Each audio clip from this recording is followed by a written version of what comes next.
नीलगिरी की पहाड़ियों के पास बसा एक छोटा सा गांव था, होशियारपुर। यहाँ की हवा में देवदार की खुशबू घुली थी और नदियों का कल कल संगीत सुनाई देता था। इसी गांव में राहुल और साहिल नाम के दो भाई रहते थे। राहुल बड़ा था, शांत स्वभाव का, गंभीर और हर काम को सोच समझकर करने वाला। वहीं साहिल छोटा था, चंचल, नटखट और हमेशा कुछ नया करने को तैयार। दोनों में बहुत प्यार था, ऐसा प्यार जिसे गांव वाले अटूट बंधन कहते थे। उन दोनों के पिता गांव के मुखिया थे और माता एक दयालु महिला थी। घर में काफी सुख शांति थी, लेकिन पहाड़ों का जीवन कभी कभी कठोर भी होता है। एक बार गांव में भयंकर बाढ़ आ गई। रातों रात नदियां उफान पर थीं और खेत खलियान सब डूब गए। लोगों के घर ढहने लगे। ऐसे में मुखिया होने के नाते उनके पिता पर बहुत बड़ी जिम्मेदारी आ गई। उन्होंने गांव वालों को सुरक्षित स्थानों पर पहुंचाने का बीड़ा उठाया, लेकिन इस दौरान वे खुद एक तेज धारा में फंस गए।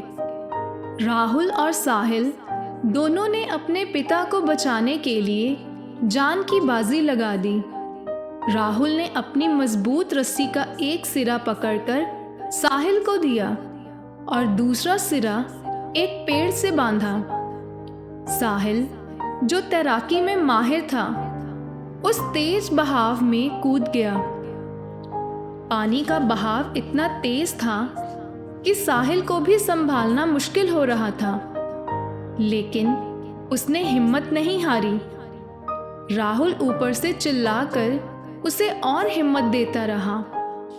कई घंटों की मशक्कत के बाद दोनों भाइयों ने मिलकर अपने पिता को सुरक्षित बाहर निकाला। इस घटना ने गांव वालों को उनके प्यार और साहस का कायल बना दिया।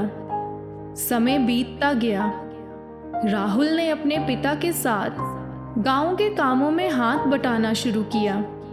वह धीरे धीरे मुखिया के रूप में अपनी जिम्मेदारियां समझने लगा। साहिल ने पढ़ाई पूरी की और शहर जाकर आगे की पढ़ाई करने की इच्छा बताई। राहुल ने साहिल की आंखों में चमक देखी और उसने जाने दिया, जबकि उनके माता पिता को चिंता हो रही थी कि साहिल उनसे दूर कैसे रहेगा। राहुल ने समझाया, साहिल को उड़ने दो माँ, वह जितना दूर जाएगा उतना ही सीखेगा और एक दिन गांव के लिए कुछ बड़ा करेगा। राहुल ने अपनी सारी जमा पूंजी साहिल को दे दी ताकि उसे शहर में कोई दिक्कत ना हो। शहर में साहिल ने खूब मेहनत की। उसने इंजीनियरिंग की पढ़ाई पूरी की और एक अच्छी कंपनी में नौकरी मिल गई।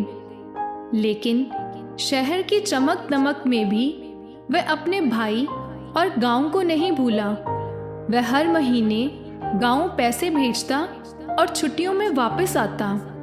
एक दिन साहिल को एक बड़ा अवसर मिला, अपने क्षेत्र में एक नया बांध बनाना। यह बांध होशियारपुर के करीब से होकर गुजरने वाला था। साहिल जानता था कि इस बांध से गांव को बहुत फायदा होगा, लेकिन उसे यह भी पता था कि इससे कुछ खेत पानी में भी डूब सकते हैं। साहिल ने राहुल से अपनी इस दुविधा की बात की। राहुल ने कहा, साहिल, गांव के लोगों का भला होना चाहिए। अगर इससे कुछ नुकसान भी होता है तो हम सब मिलकर इसका हल निकालेंगे। तुम अपना काम ईमानदारी से करो।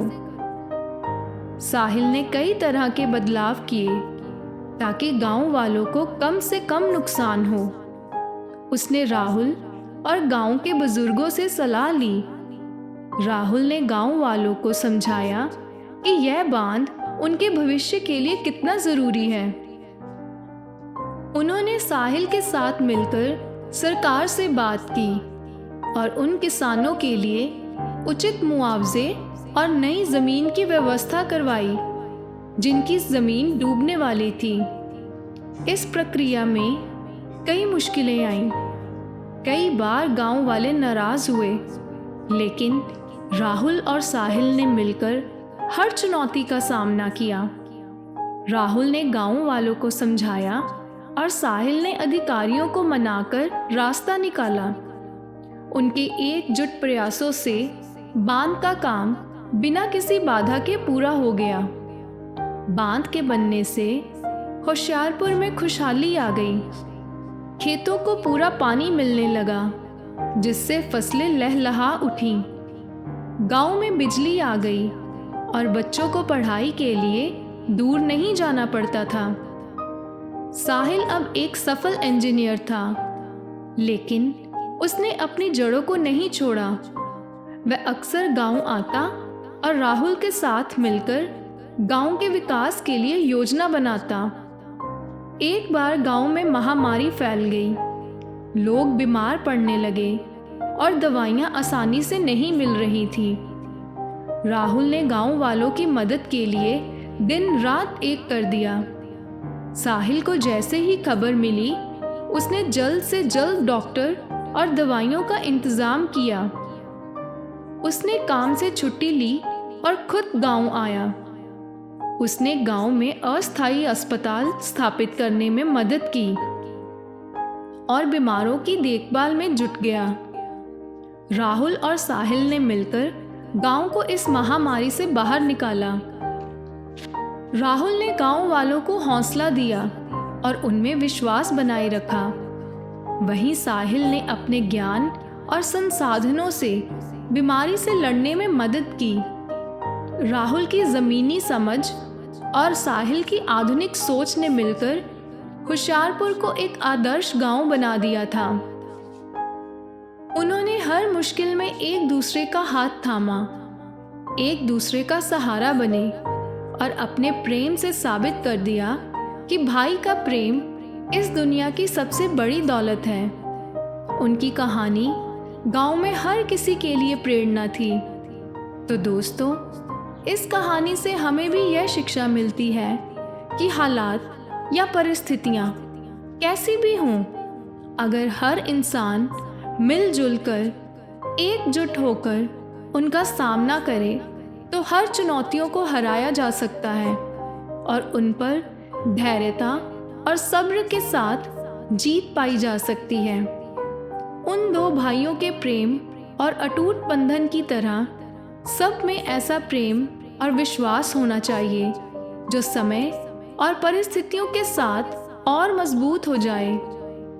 अगर आज की कहानी से आपको भी कोई प्रेरणा मिली हो तो चैनल को सब्सक्राइब और वीडियो को लाइक और शेयर ज़रूर करें।